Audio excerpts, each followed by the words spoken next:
नमस्कार, first India news देख रहे हैं आप और आपके साथ हूं मैं खुशबू मिश्रा। आप देख रहे हैं हमारा बेहद खास बुलेटिन न्यूज ब्लास्ट और न्यूज ब्लास्ट में सबसे पहले बात करते हैं मुख्यमंत्री गहलोत की। मुख्यमंत्री गहलोत ने अपनी स्थिति और मजबूत की राहुल के इस दौरे के दौरान। 2 दिन तक पूरी तरह गहलोत ही छाए रहे राहुल गांधी के साथ। रूपनगढ़ में कल ट्रैक्टर रैली में संबोधन के दौरान मंच पर मौजूद रहे सिर्फ राहुल, गहलोत और डोटासरा, क्योंकि अजय माकन ने अनाउंस किया कि राहुल जी के साथ सिर्फ गहलोत जी और डोटासरा जी ही रहेंगे मंच पर, बाकी सभी नीचे आ जाएंगे। ऐसे में पायलट को भी आना पड़ा नीचे। राहुल गांधी के साथ हर समय गाड़ी में मौजूद रहे गहलोत ही। हालांकि एक बार भी पायलट को नहीं मिला राहुल के साथ गाड़ी में बैठने का मौका, जबकि गोविंद सिंह डोटासरा और माकन भी बैठे राहुल के साथ गाड़ी में। श्री गंगानगर की होटल KLM के 2nd फ्लोर पर बुक थे सिर्फ राहुल और गहलोत के ही कमरे, बाकी लोगों के कमरे बुक थे 1st फ्लोर पर। जबकि सचिन पायलट वापस लौट आए थे जयपुर और कल वापस जयपुर से पायलट पहुंचे थे किशनगढ़। राहुल के दौरे के दौरान गहलोत दिखे टोटल कमांड एंड कंट्रोल में।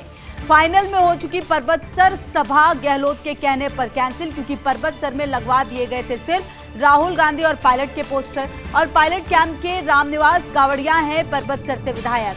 4 सभाओं में से 2 सभाओं में हुए पायलट के भाषण, जबकि चारों जगह हुए गहलोत के भाषण हुए और साथ ही साथ गहलोत के नॉमिनी डोटासरा के भाषण भी हुए। 4 जगह हुई सभाओं में उमड़ी जबरदस्त भीड़, जबकि दौरे की तैयारियों के लिए मिला बेहद कम समय। पीलीबंगा में लगभग 25,000 लोगों की भीड़, जबकि पदमपुर सभा में पहुंचे 25,000 से 30,000 तक लोग। वहीं कल रूपनगढ़ में लगभग 30,000 और मकराना में जुटे लगभग 1 लाख लोग। अलबत्ता कल पायलट को भी मिला राहुल के साथ बातचीत करने का मौका। कुल मिलाकर माकन और गहलोत ने इस पूरे दौरे में दिया सामूहिक नेतृत्व का संदेश और अपनी 2 दिन की राजस्थान यात्रा से पूरे तौर पर संतुष्ट और खुश होकर राहुल लौट गए दिल्ली। तो आप इस पूरे मंजर को समझिए। जब राहुल गांधी आए और राहुल गांधी का ये 2 दिन का दौरा प्रस्तावित हुआ, उसमें तरह तरह के कयास लगाए जा रहे थे। कयास ये कि आखिरकार गहलोत के साथ जब होंगे राहुल गांधी मंच पर तो उनके साथ और किनको जगह मिलेगी, क्योंकि गोविंद सिंह डोटासरा के लिए भी ये पहला मौका था जब राहुल गांधी आ रहे थे उनकी ताजपोशी के बाद। इस तरीके से जब राहुल गांधी आए, एक तरफ गहलोत, दूसरी तरफ डोटासरा, और कहीं पर भी जो गहलोत है उन्होंने साथ छोड़ा नहीं। जगह जगह पर गहलोत मौजूद रहे और हर उस जगह पर गहलोत का भी भाषण हुआ जहां पर राहुल गांधी ने अपनी बात रखी। जबरदस्त तरीके से हिट रही सभाएं और जबरदस्त तरीके से लोगों की भीड़ रखी। पूरा जो कंट्रोल है वो मुख्यमंत्री के हाथों में नजर आया और कम से कम इस पूरे जो दौरे है उसके दौरान, ये जब दौरा खत्म हुआ उसके बाद पूरी तरह से संतुष्ट नजर आए, खुश नजर आए राहुल गांधी इस 2 दिन के दौरे के बाद। और कहीं ना कहीं जो कद है मुख्यमंत्री के तौर पर मुख्यमंत्री गहलोत का, वो बहुत ज्यादा बड़ा है, क्योंकि जैसा जैसा उन्होंने कमांड किया, जैसा जैसा उन्होंने सोचा, जैसा उन्होंने प्लान किया था ये प्रोग्राम, वैसा ही ये पूरा प्रोग्राम हुआ। चलिए आगे बढ़ते हैं, बात वैभव गहलोत की करते हैं। एक बार फिर एक्टिव रोल में वैभव गहलोत। किशनगढ़ एयरपोर्ट पर किया राहुल का स्वागत और इसके बाद दौरे में साथ रहे वैभव गहलोत। तेजाजी मंदिर में की राहुल गांधी के साथ पूजा अर्चना। इससे 2 दिन पहले सीएम से भी की थी मुलाकात। आरसीए से जुड़े मुद्दों को लेकर हुई थी लंबी चर्चा। आरसीए पदाधिकारी भी थे साथ में मौजूद। तो बात तब वैभव गहलोत की हम कर रहे हैं। एक बार फिर एक्टिव रोल में नजर आ रहे हैं वैभव गहलोत। किशनगढ़ एयरपोर्ट पर राहुल गांधी का स्वागत किया, जहां पर तमाम दिग्गज मौजूद थे और इसके बाद दौरे में साथ रहे वैभव गहलोत। तेजाजी मंदिर, जहां पर कि कल कार्यक्रम था राहुल गांधी का, यहां पर पूजा अर्चना भी की और साथ ही इससे 2 दिन पहले ही सीएम से भी मुलाकात की थी वैभव गहलोत की।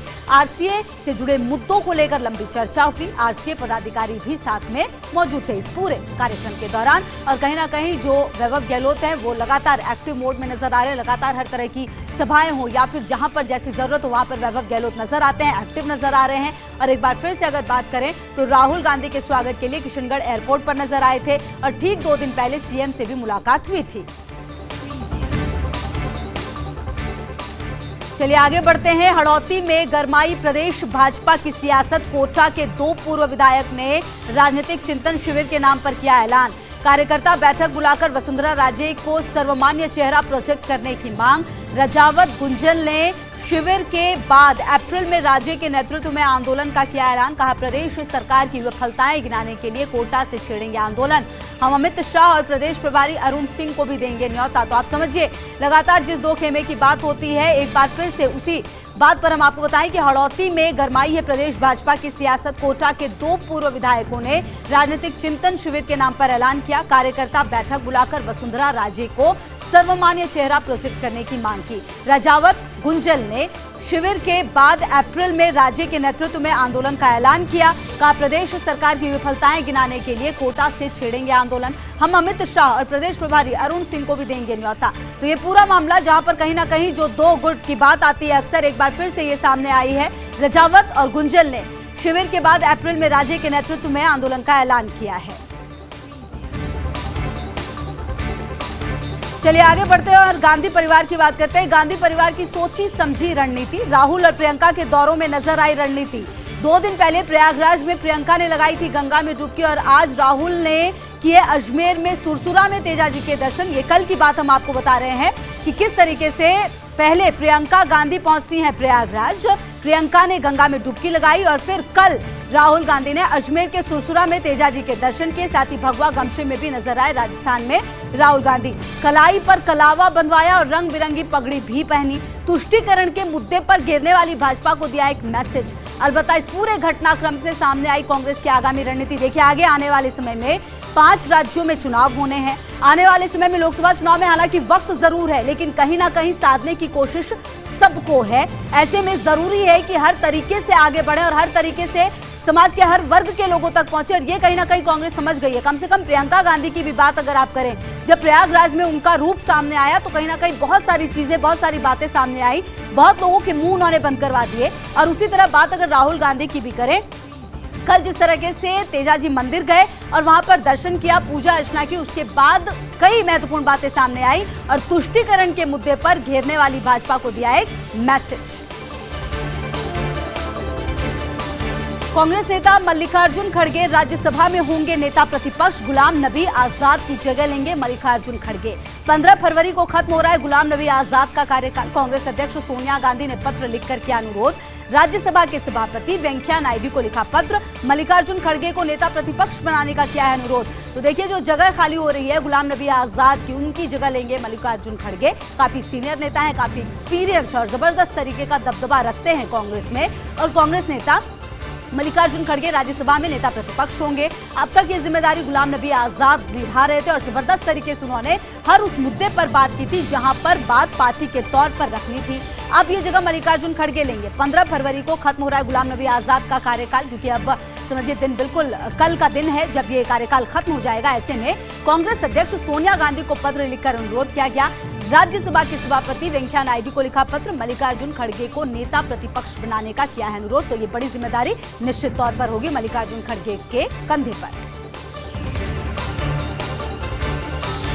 भाजपा सरकार और संगठन दोनों में होगा फेरबदल, जानकार सूत्रों ने दिए संकेत। प्रधानमंत्री मंत्रिमंडल के चिर प्रतीक्षित फेरबदल की तैयारियों में जुटे हैं। सहयोगी दलों से भी निर्णायक बातचीत जारी। नीतीश कुमार ने भी दिए हैं कुछ सांसदों के नाम। लल्लन सिंह, आरसीपी सिंह, कौशलेंद्र कुमार के नाम दौड़ में। हालांकि कुछ नामों पर नीतीश कुमार की सहमति नहीं। नवीन पटनायक और जगन मोहन रेड्डी को लेकर भी केंद्र की स्थिति साफ नहीं। नवीन पटनायक ने लोकसभा उपाध्यक्ष के लिए दिया था नाम, लेकिन केंद्र ने नकारा है। तो आप देखिए जो बहुप्रतीक्षित है, काफी देर से इंतजार हो रहा है। प्रधानमंत्री मंत्रिमंडल के चिर प्रतीक्षित फेरबदल की तैयारियों में जुटे हैं। सहयोगी दलों से भी निर्णायक बातचीत जारी है कि आखिर कहां पर किस तरह से कॉम्बिनेशन फिट किया जाए, क्योंकि जब जब मंत्रिमंडल में विस्तार होता है तो यह ख्याल रखा जाता है कि किस राज्य से किस तरह का गठबंधन बना हुआ है, आने वाले समय में किस राज्य में चुनाव है, इन बातों का भी ख्याल रखा जाता है और मंत्रिमंडल विस्तार में उसी तरह का कॉम्बिनेशन सेट किया जाता है। ऐसे में निर्णायक बातचीत लगातार जारी है। नीतीश कुमार ने भी कुछ सांसदों के नाम दिए हैं। लल्लन सिंह, आरसीपी सिंह, कौशलेंद्र कुमार के नाम दौड़ में हैं। हालांकि कुछ नामों पर नीतीश कुमार की सहमति नहीं है। नवीन पटनायक और जगन मोहन रेड्डी को लेकर भी केंद्र की स्थिति साफ नहीं है। नवीन पटनायक ने लोकसभा उपाध्यक्ष के लिए दिया था नाम, लेकिन केंद्र ने नकारा है। ऐसे में अब देखना यह होगा कि किस तरीके से किसको किसको जगह मिलती है, क्या कुछ साधने की कोशिश की जाती है। भाजपा सरकार और संगठन दोनों में फेरबदल होगा और हर फेरबदल किसी एक उद्देश्य के साथ किया जाता है, ये भी आपको समझना होगा। और जानकार सूत्रों ने जो संकेत दिए हैं, प्रधानमंत्री मंत्रिमंडल के चिर प्रतीक्षित फेरबदल की तैयारियों में जुटे हैं। सहयोगी दलों से भी लगातार निर्णायक बातचीत चल रही है। कहां पर किस तरह का कॉम्बिनेशन फिट किया जाएगा, कहां पर किसको जगह दी जाएगी, किस तरीके से कितने नाम सामने होंगे, ये भी देखना बेहद महत्वपूर्ण होगा।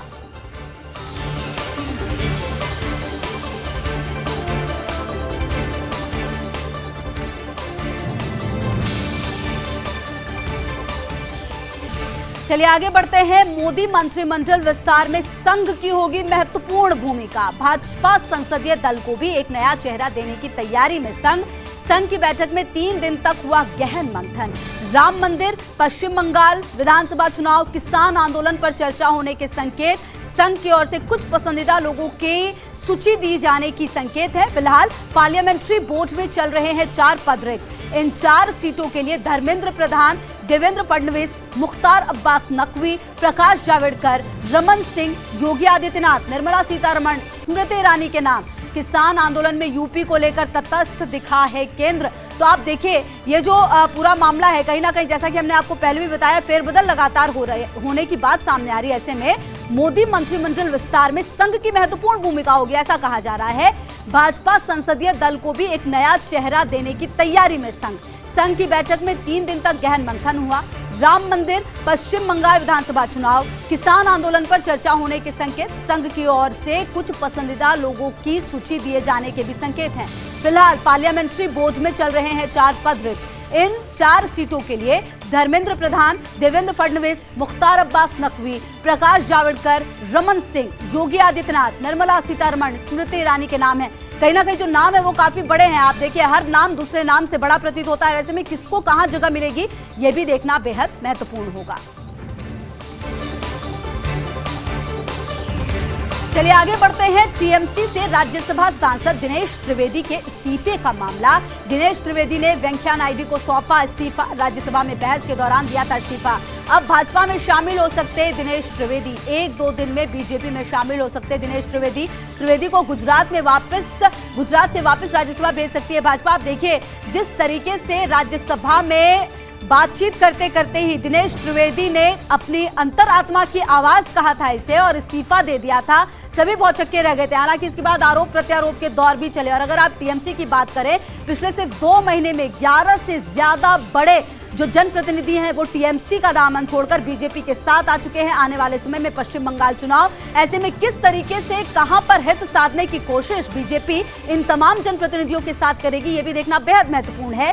दिनेश त्रिवेदी के इस्तीफे का ये पूरा मामला, जहां वेंकैया नायडू को इस्तीफा जरूर सौंप दिया दिनेश त्रिवेदी ने, और उसके बाद ही आपको याद होगा तुरंत कैलाश विजयवर्गीय ने वेलकम भी किया था जब बाहर निकले वो, और संसद परिसर से उन्होंने ये कहा कि अगर वो आना चाहेंगे तो उनका मोस्ट वेलकम है। ऐसे में अब खबर यही कि राज्यसभा में बहस के दौरान जब इस्तीफा दे दिया है दिनेश त्रिवेदी ने, अब भाजपा में शामिल हो सकते हैं।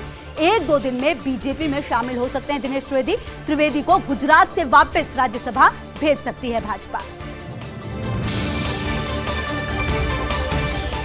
चलिए अगली खबर भी दिनेश त्रिवेदी से ही जुड़ी हुई है। आखिर क्यों छोड़ी दिनेश त्रिवेदी ने तृणमूल कांग्रेस, जबकि टीएमसी में ही निखरा त्रिवेदी का राजनीतिक करियर।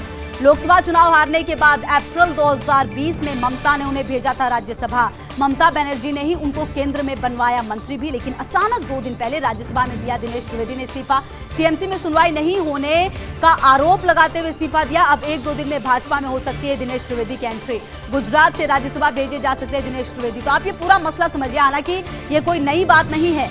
जब किसी राज्य में चुनाव होने होते हैं उससे पहले जो पार्टी स्ट्रांग नजर आती है जनप्रतिनिधियों को, वो उसमें जाना प्रेफर करते हैं। प्रेफरेंस जो है वो वैसी होती है। और अगर आप पिछले कुछ समय की बात करें तो टीएमसी से कई दिग्गज जो हैं वो बीजेपी में आए हैं। ऐसे में सवाल सबसे बड़ा ये होता है कि दिनेश त्रिवेदी जैसे जनप्रतिनिधि आखिर तृणमूल कांग्रेस छोड़कर आए क्यों? क्योंकि टीएमसी में ही निखरा त्रिवेदी का राजनीतिक करियर। आपको याद होगा लोकसभा चुनाव हार गए थे, लेकिन अप्रैल 2020 में ममता ने ही उन्हें राज्यसभा भेजा था। ममता बनर्जी ने ही उनको केंद्र में मंत्री बनवाया था। लेकिन अब जिस तरीके से 2 दिन पहले राज्यसभा में अपना इस्तीफा दिया है, ये आरोप लगाते हुए कि टीएमसी में सुनवाई नहीं होती, ये अपने आप में काफी महत्वपूर्ण हो जाता है। और अब कहा यह जा रहा है कि 1-2 दिन में भाजपा में हो सकती है दिनेश त्रिवेदी की एंट्री।